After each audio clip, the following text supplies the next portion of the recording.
Joke lang. Kamusta ka, CD? Okay lang naman po. Oo, si CD. Kamusta naman si Princess Sarah, CD? Hindi sexy yun. Diba yun, Si Prinsipe CD, taga Dumagiti. Okay. Ganda ng hair niya. Beach waves, di ba? Anong pinagkakaabalahan mo sa buhay, CD?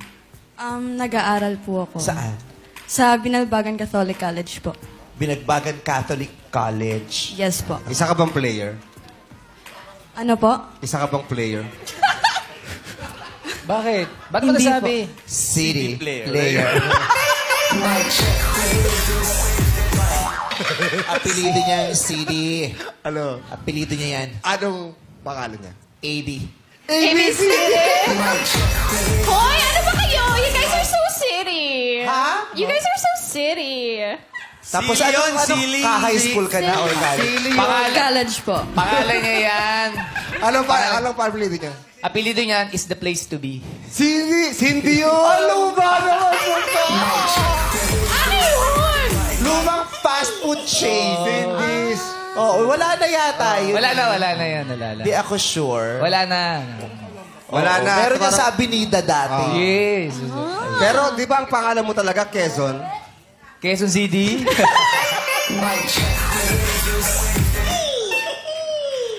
Pero alam mo, parang ang babata nila, no? Ha? Parang ang babata nila. 11 months pa lang kasi ito. Sobrang bata naman. Sorry, laway ko tumasik sa buko.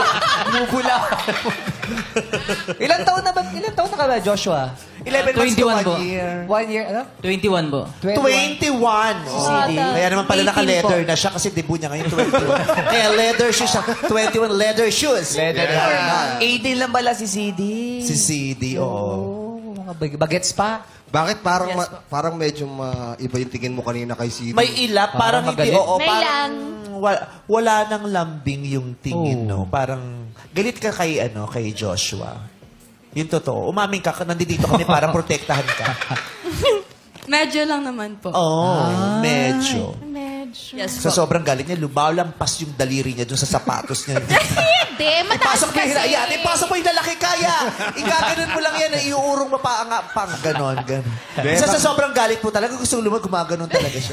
At saka yan ang usang sapatos ngayon. Bakit? Bakit yan ang Kailangan lumalampas yung daliri mo sa sapatos Bakit? kasi para nalalaman mo kung magkakaroon ng mga sakuna. Ay, yan ba yan? Nararamdaman ng mga daliri mo kung magkaka-earthquake. Yung vibration. Oo, yung ganon. Oo, iba yun. Oo, kasi di ba una yan, daliri lang eh. Oo. Tapos pag bumuka na yun, Pag bumuka na yan. nakakaramdam na. Oo. Tapos pag nandiyan na yung sakuna, kakapit na yun dun sa... Kakapit yun, hindi siya mapapahamak. Hindi siya madudulas. Oo. Di ba maraming sapatos na kakadulas? Yan hindi, kasi papasok. Gaganon talaga yung mga yan. Kaya dapat huwag ka magpuputol ng kuko. Mas makakatulong sa'yo. May tulong. Naiinis siya sa'yo, nararamdaman namin, Joshua. Nararamdaman ba yun, Joshua? Ngayon po, oo. Ngayon mo lang Tsaka nararamdaman. nung puntong hininga siya, talagang Ano mo na yung puntong hininga? buntong hininga. Ano? Puntong? Buntong hininga. Oo. Yung sila, parang galit ka sa kanila.